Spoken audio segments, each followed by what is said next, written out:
जय हिंद दोस्तों, मैं हूं जितेंद्र कुमार। आप लोगों का अपना यूट्यूब चैनल मार्जिन में आप सभी का स्वागत है। मैं आज बिहार पुलिस भर्ती परीक्षा 2023 का कतई जीके प्रश्न लेकर आया हूं, जो कहीं ना कहीं हर पेपर में देखने को मिलेगा। इस प्रश्न को कई बार बिहार पुलिस में बीपीएससी में पूछा गया है, ठीक है। एसएससी में क्वेश्चन को पूछा गया लगातार, ठीक है। उसी प्रश्न को मैं चर्चा करने वाला हूं और इसके बारे में पूरी विस्तार से जानकारी भी दी जाएगी। यह वीडियो पार्ट 4 होगा, ठीक है। जानेंगे। कहा जाता है कि आंखों में नींद बहुत है पर सुना नहीं है। आंखों में नींद बहुत है पर सुना नहीं है, यही समय है कुछ करने का, इसे खोना नहीं है। सही बात है। अभी जो समय है इसको और सोने में गुजार देते हैं तो शायद अपने जीवन में आप एक नया रास्ता नहीं बना सकते हैं। अगर नया रास्ता बनाना है तो इस नींद को छोड़ना पड़ेगा और मेहनत के दम पे इस नींद को खत्म करके अगला रास्ता को चुनना होगा, ताकि आपका पूरा जीवन, पूरा भविष्य एक धन्य बन जाए, ठीक है। आएंगे क्वेश्चन पे। पहला क्वेश्चन होगा, बांग्लादेश एक स्वतंत्र राष्ट्र कब बना? तो इसका आंसर हो जाएगा ऑप्शन ए 1971 में। कब बना था? तो 1971 में बांग्लादेश एक स्वतंत्र राष्ट्र बना था। यानी इसको पूरा क्वेश्चन कर दे, तारीख पूछे तो कहेंगे 17 दिसंबर 1971 को, ठीक है। याद रखेंगे। जब भारत का विभाजन हुआ था तो बांग्लादेश पूर्वी पाकिस्तान के रूप में सामने आया था, ये भी बात याद रखेंगे, ठीक है। और बांग्लादेश से कुछ इंपोर्टेंट पॉइंट जान लेंगे, ठीक है। बांग्लादेश की राजधानी कहाँ है? तो ढाका है। मुद्रा क्या है? टाका है, ठीक है। और क्वेश्चन पूछी जाती है बांग्लादेश से, ये बांग्लादेश पूरे एशिया महाद्वीप में 5वां सबसे बड़ा राष्ट्र है जिसकी जनसंख्या की दृष्टि से। क्वेश्चन की जाएगी कि एशिया महाद्वीप का सबसे 5वां जनसंख्या वाला देश कौन है? तो क्या कहेंगे? बांग्लादेश। सीधी सी बात है। इसकी जनसंख्या करीब कितनी है? तो 15 करोड़ 2006 के अनुसार, ठीक है। ये बात याद रखेंगे, कतई जहर पॉइंट होगा। यहाँ पे मुसलमान 83% है, ये भी अच्छा पॉइंट होगा, ठीक है। आएंगे अगला पॉइंट पे। और इसमें कुछ ऑप्शन दिया है। 1972, तो 1972 में क्या हुआ था? तो 1972 में विश्व पर्यावरण स्टॉकहोम सम्मेलन हुआ था, देखा जाए तो पर्यावरण संरक्षण को लेकर 1972 में। और 1975 में क्या हुआ था? तो संयुक्त राष्ट्र संघ के द्वारा 8 मार्च 1975 को अंतर्राष्ट्रीय महिला दिवस मनाने की घोषणा की गई थी, 8 मार्च को। ये भी बात याद रखेंगे, कतई जहर पॉइंट होगा। क्वेश्चन नंबर 2 देखेंगे, वास्को डी गामा यात्री था, तो इसका आंसर हो जाएगा ऑप्शन सी, पुर्तगाल के था। कहाँ के था? पुर्तगाल के। देखा जाए तो वास्को डी गामा भारत में सबसे पहला बंदा था जो भारत में 17 मई 1498 को प्रवेश किया था, केरल के कालीकट बंदरगाह पे, ठीक है। किस लिए आया था? तो कहेंगे मसाला व्यापार के उद्देश्य से आया था, मसाले के लिए, काली मिर्च के व्यापार करने के लिए। ये बात याद रखेंगे। कहाँ आया था? तो केरल में। भारत के केरल एक ऐसा राज्य है जहाँ पे सबसे ज़्यादा साक्षरता दर अधिक है, सबसे अधिक लोग पढ़े लिखे हैं, ये भी बात याद रखेंगे। पुर्तगाल की राजधानी क्या है? तो लिस्बन है, याद रखेंगे। वास्को डी गामा भारत में 3 बार आया था। एक बार आया था 1498 में, उसके बाद 1502 में आया था और 1524 में आया तो इसकी मृत्यु हो गई थी 3 बार, ठीक है। याद रखेंगे। क्वेश्चन नंबर 3 नंबर है, 42वीं संवैधानिक संशोधन द्वारा भारतीय संविधान की प्रस्तावना में निम्नलिखित में से विशेषता जोड़ी गई थी। तो इसका आंसर हो जाएगा ऑप्शन ए, धर्मनिरपेक्षता। देखिए, जब 42वां संशोधन जब 1976 को किया गया था तो उसमें 3 मुद्दा को लेकर जोड़ा गया था। एक मुद्दा था समाजवादी, दूसरा था पंथ निरपेक्ष या धर्म निरपेक्ष, और तीसरा था अखंडता। इस मुद्दा को लेकर संवैधानिक संशोधन हुआ था 42वां। याद रखेंगे कब हुआ था? तो 1976 में। ये भी जहर पॉइंट होगा, याद रखेंगे। कुछ संविधान के बारे में इंपॉर्टेंट पॉइंट जान लेंगे। आपसे क्वेश्चन कभी कभी की जाती है कि संविधान दिवस कब मनाया जाता है? तो कहेंगे 26 नवंबर को। क्यों मनाया जाता है? क्योंकि 26 नवंबर 1949 को बनकर तैयार हुआ था, ठीक है। और क्वेश्चन पूछी जाएगी, भारतीय संविधान की प्रथम बैठक कब हुई थी और उसकी अध्यक्षता अस्थायी कौन थे? तो कहेंगे प्रथम बैठक 9 दिसंबर 1946 को हुआ था। कृपलानी के देखा जाए तो कृपलानी उनका योगदान दिए थे और उसमें अध्यक्षता कौन थे? तो डॉक्टर सच्चिदानंद सिन्हा ने, और अस्थायी अध्यक्ष इनको बनाया गया था डॉक्टर सच्चिदानंद सिन्हा को। ठीक 2 दिन बाद 11 दिसंबर 1946 को फिर दूसरी बैठक होती है जिसमें अस्थायी अध्यक्ष कौन बनते हैं? तो डॉक्टर राजेंद्र प्रसाद। ये भी बात याद रखेंगे।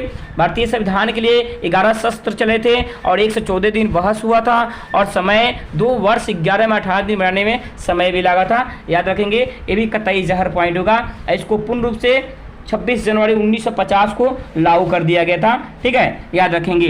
क्वेश्चन नंबर,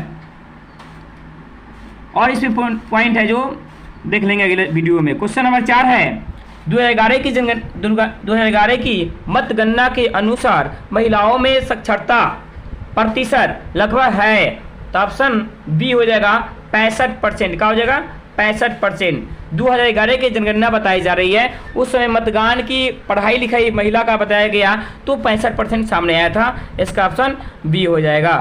क्वेश्चन नंबर 5 है रॉलेट एक्ट कब पारित हुआ था? तो इसका आंसर हो जाएगा ऑप्शन सी 1919 में। रॉलेट एक्ट लॉर्ड चेम्सफोर्ड के समय में, यानी राजा उस समय लॉर्ड चेम्सफोर्ड थे, उनकी शासनकाल में भारत में रॉलेट एक्ट पारित हुआ था। कारण क्या था?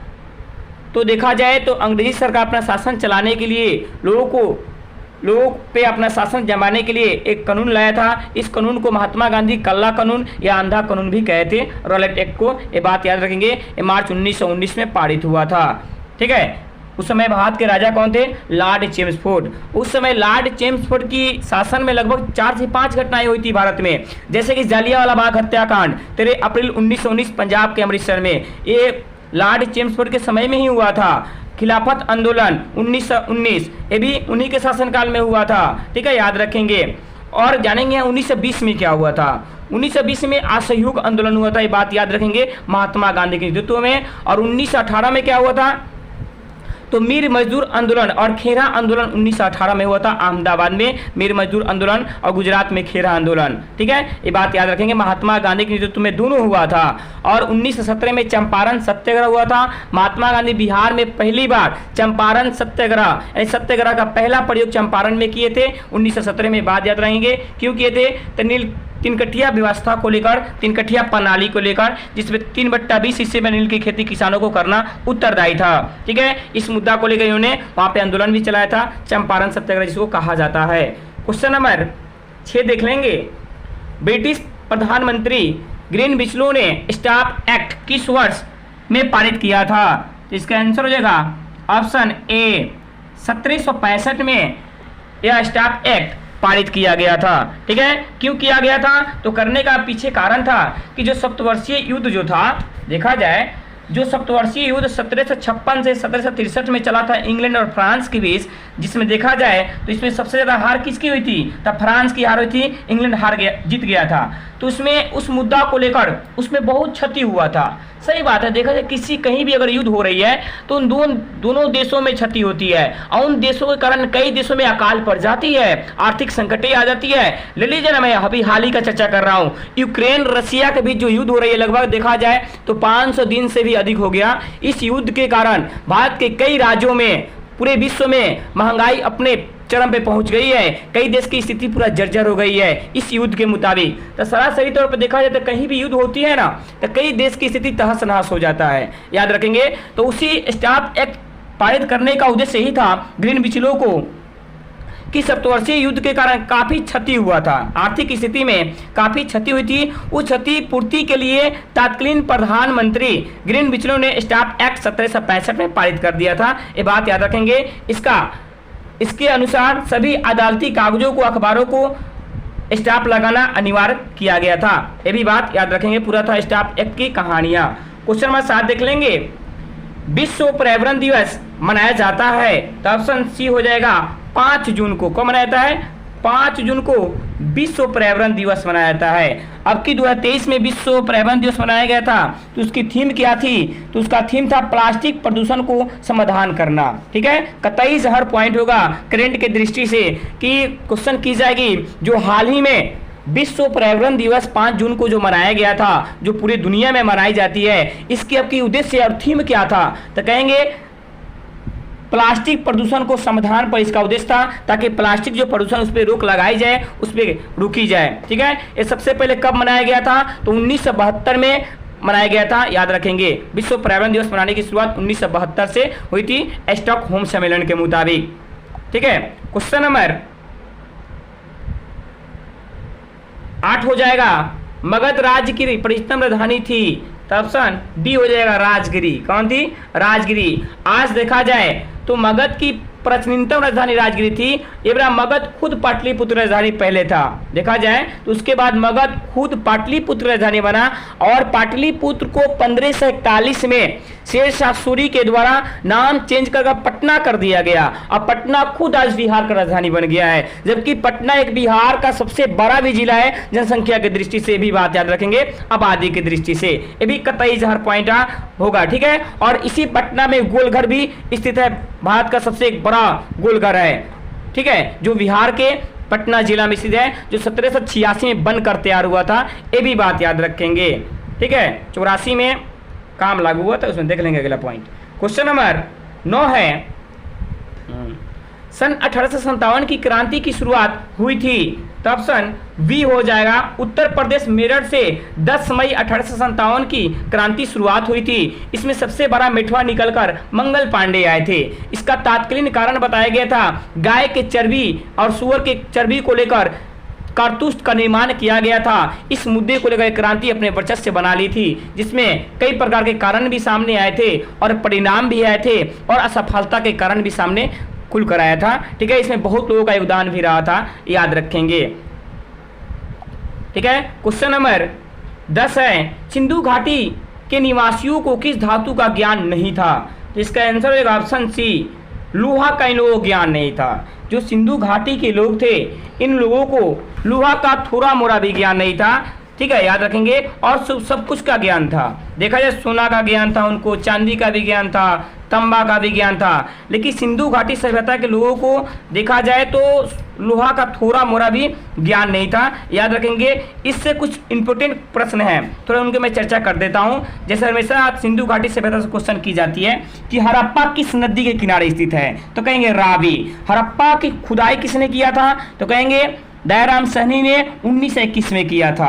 एक प्रश्न पूछा जाती है हमेशा कि मोहनजोदड़ो कहाँ है, तो कहेंगे पाकिस्तान में सिंधु नदी के किनारे स्थित है। इसका खुदाई रखलदास बनर्जी के द्वारा 1922 में किया गया था, ये भी बात याद रखेंगे, कतई जहर पॉइंट होगा, ठीक है। आप लोग इस वीडियो को देख लिए, प्लीज इसको सब्सक्राइब करें, शेयर करें और लाइक करें, ताकि आपको शेयर करने से किसी का भविष्य बन जाता है तो आप वाकई में महान होंगे, ठीक है। आज के लिए इतना ही है, धन्यवाद, जय हिंद, जय भारत। कहीं डाल डाल पे सोने की चिड़िया करती है बसेरा, ओ भारत देश है मेरा, ओ भारत देश है मेरा।